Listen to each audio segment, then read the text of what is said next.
तीन कृषि सुधार कानूनों की बात इस समय ज्वलंत मुद्दा है, लेकिन मैं धन्यवाद देना चाहूँगा प्रतिपक्ष के सभी मेंबर्स को भी। उन सब ने किसान आंदोलन पर भी चिंता की। किसान आंदोलन के लिए जो सरकार को कोसना आवश्यक था उसमें भी कोई कंजूसी नहीं की और कानूनों को काले कानून भी जोर देकर कहा। लेकिन मैं आज़ाद साहब और आने भाई आपको बताना चाहता हूं कि मैं किसान यूनियन से भी 2 महीने तक यही पूछता रहा कि कानून में काला क्या है, एक मुझे बताओ तो मैं उसको ठीक करने की कोशिश करूं। लेकिन मुझे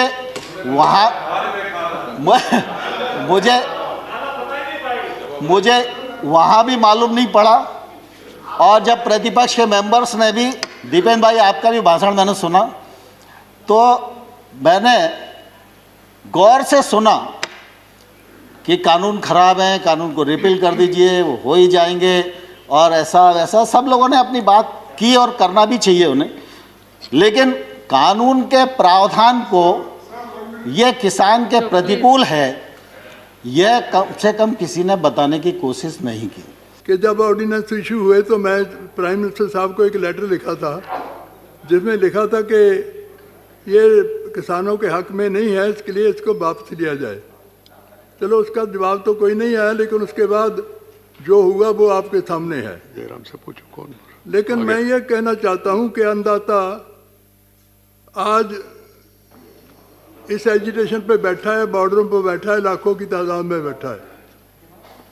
यही नहीं है कि देश में के किसान हैं और किसानों का ही नहीं ये आंदोलन रहा, बल्कि ये तो सारे समाज के लोगों ने उनके सपोर्ट दिया है।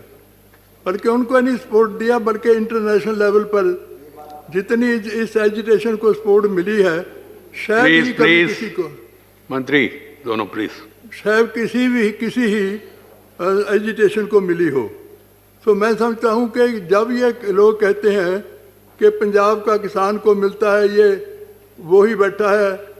जब इस देश को अनाज की ज़रूरत थी, जब ये देश कभी अमेरिका कभी ऑस्ट्रेलिया पे जाता था कि हमें अनाज चाहिए, तो पंजाब और हरियाणा उस वक्त इकट्ठे थे, तो उन्होंने इतना पैदा किया कि इनको देश का ही नहीं बल्कि एक्सपोर्ट शुरू कर दिया। हम लोगों ने ट्रेड एक्ट बनाया। ट्रेड एक्ट में ये प्रावधान किया कि एपीएमसी के बाहर जो एरिया होगा वो ट्रेड एरिया होगा।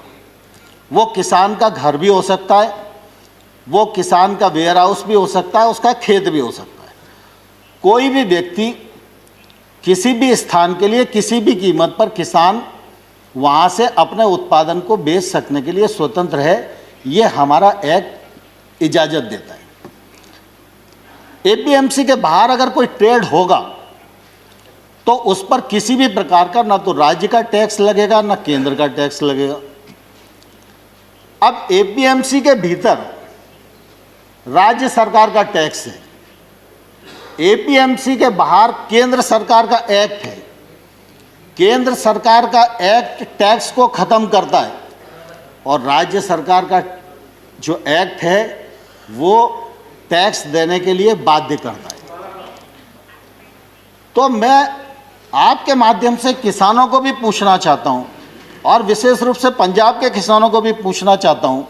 उनके यहाँ थोड़ी परिस्थितियां अलग हैं, आड़तिया का कमीशन अलग है, बाकी सब चीज़ें अलग हैं, लेकिन हमने टैक्स को फ्री किया और राज्य सरकार टैक्स ले रही है।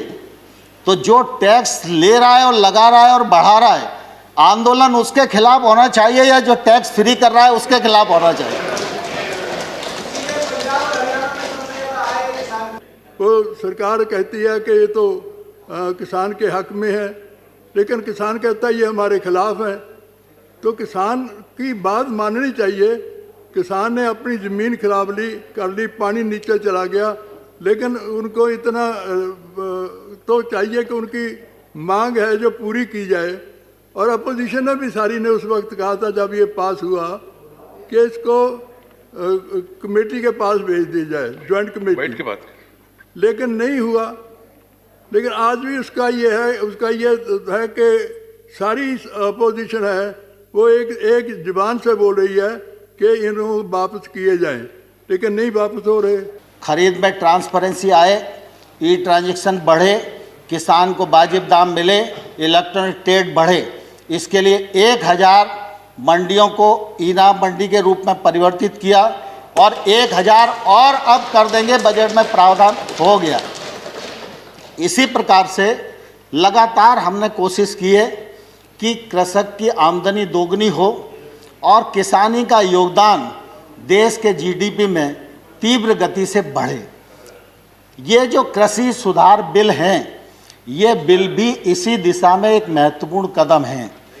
मैं आपके माध्यम से सारे सदन को भी और सारे किसान भाइयों को भी ये कहना चाहता हूँ कि प्रधानमंत्री नरेंद्र मोदी जी किसानों के लिए समर्पित हैं और रहेंगे। नरेंद्र मोदी जी ने कृषि सुधार बिल जो लेकर आए हैं वो किसान के जीवन में क्रांतिकारी परिवर्तन लाने वाले हैं, किसान की आमदनी बढ़ाने वाले हैं और देश आगे बढ़े, गांव आगे बढ़े, किसान आगे बढ़े और देश का इकबाल पूरी दुनिया में बुलंद हो, इस उद्देश्य के साथ मोदी सरकार इस देश में काम कर रही है। बड़ी बात चल रही है कि एमएसपी जो है पहले भी कोई तरीका नहीं है उनका। वैसे सरकार जो मर्जी है, कभी 5 रुपए दे दे, कोई 50 रुपए दे दे, लेकिन उसका कोई नहीं। ना स्वामीनाथन कमीशन की रिपोर्ट लागू की गई है और ना ही सर किसान कहते रहे कि एग्रीकल्चर यूनिवर्सिटियों ने जो रिपोर्ट दिया उसके मुताबिक दिया जाए, ठीक, और या फिर प्राइस इंडेक्स के जोड़ा जाए, लेकिन तीनों में से किसी से नहीं जोड़ा गया। मेरी एक है कि इसको आप एमएसपी को कोई साइंटिफिक तरीके से शुरू करें और उसको पक्का करें। वो तो दूसरा इन एक्ट से सर बड़ी बात है कि स्टेट्स की पावर है, एग्रीकल्चर स्टेट सब्जेक्ट है, लेकिन फेडरल सिस्टम को नुकसान हो रहा है। सभी जो रीजनल पार्टी हैं वो फेडरल सिस्टम चाहती हैं, उसको बल्कि कमज़ोर किया जा रहा है। एग्रीकल्चर डिपार्टमेंट जो है वो स्टेट सब्जेक्ट है, लेकिन सेंटर ने बना दिए कानून। इसमें से वो फेडरल सिस्टम को बहुत बड़ी हो रही है। सभापति महोदय, आपके माध्यम से किसान बंधुओं को भी कहना चाहता हूं और प्रतिपक्ष के मित्रों को भी कहना चाहता हूं, भारत सरकार नरेंद्र मोदी जी का नेतृत्व पूरी तरह किसानों के प्रति प्रतिबद्ध है, किसानों के प्रति समर्पित है।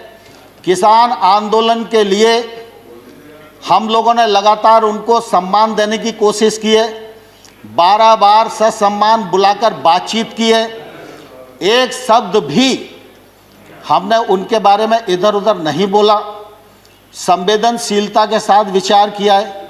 लेकिन हमने ये जरूर कहा है कि आप प्रावधान में कहाँ गलती है, विनम्रतापूर्वक हमारा ध्यान आकर्षित करिए। हमने जो उनकी भावना के अंतर्गत जिन बिंदुओं को चिन्हित किया जा सकता था उनको भी चिन्हित करके बताया कि हमको आपकी लगती है कि आपको यह शंका है कि एपीएमसी खत्म हो जाएगी, तो हम इस पर विचार करते हैं। एपीएमसी खत्म नहीं होगी। हमने एक के बाद एक उनको प्रस्ताव देने का भी प्रयत्न किया, लेकिन मैंने साथ में यह भी कहा कि अगर हम भारत सरकार किसी भी संशोधन के लिए तैयार है, इसके मायने ये नहीं लगाना चाहिए कि किसान कानून में कोई गलती है, लेकिन किसान आंदोलन पर है। पूरे एक राज्य में गलत फहमी का शिकार हैं लोग। एक ही राज्य का मसला है। Please don't interfere. Let him speak. Please don't. We are very short on time. सभापति महोदय, किसानों को इस बात के लिए बरगलाया गया है कि ये कानून आपकी जमीन को ले जाएंगे।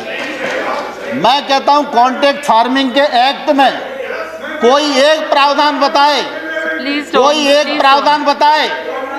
Let him speak. Let him speak. खड़गे जी, Later. खड़गे जी दुनिया Let him जानती है, speak. You can speak खड़गे जी later. दुनिया जानती है, पानी से खेती होती है, खून से खेती सिर्फ कांग्रेस ही कर सकती है, भारतीय जनता पार्टी खून से खेती नहीं कर सकती। और इसलिए मैं सभापति महोदय आपके माध्यम से कहना चाहता हूं, कॉन्ट्रैक्ट फार्मिंग एक्ट का कौन सा प्रावधान है जो प्रावधान किसी भी व्यापारी को उस किसान की जमीन छीनने की इजाजत देता है? लेकिन लोगों को भड़काया जा रहा है, जमीन चली जाएगी।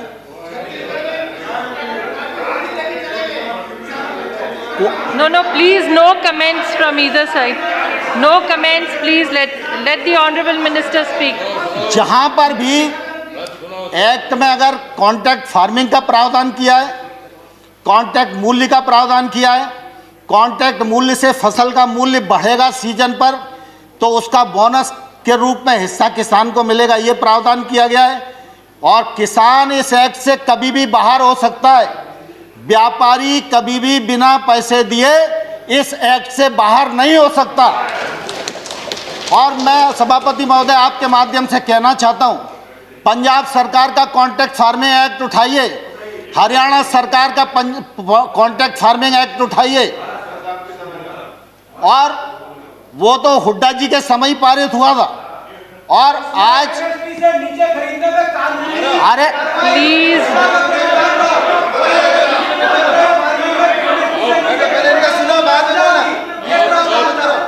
Excuse me, please. He is not yielding.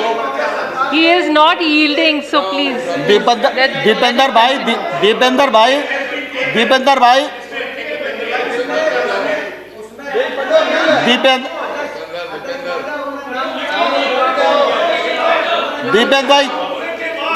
भाई प्लीज, अरे मुझे स्पष्ट तो करने दीजिए। You still मुझे have one स्पष्ट तो member. करने You दीजिए। can speak.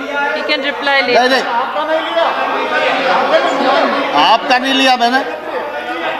माननीय सभापति महोदय, मैं स्पष्ट करना चाहता हूं कि इन राज्यों के अभी लगभग 20-22 राज्य ऐसे हैं जिसमें कॉन्ट्रैक्ट फार्मिंग ने के लिए नया एक्ट बनाया है या उन्होंने एपीएमसी में शामिल किया है। और मैं ये भी महसूस करता हूँ कि 26 जनवरी को बड़ा काफ़ी हो गया कि 26 जनवरी को तिरंगे का अपमान किया गया।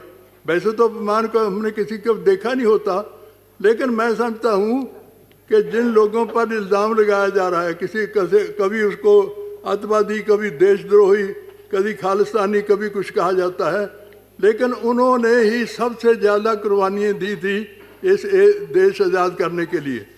सर, मैं थोड़ी सी आपको फिगर देना चाहता हूँ जो सरकार की फिगर है कि जद्दोजहद में, आज़ादी की जद्दोजहद में तो 121 को फांसी की सज़ा दी गई, हैंग्ड। 93 सिख थे, सिर्फ पंजाबी, अकेले पंजाबी नहीं, सिख थे। और जिनको लाइफ इम्प्रिजनमेंट हुई वो 2646 में से 2147 हमारे सिख थे।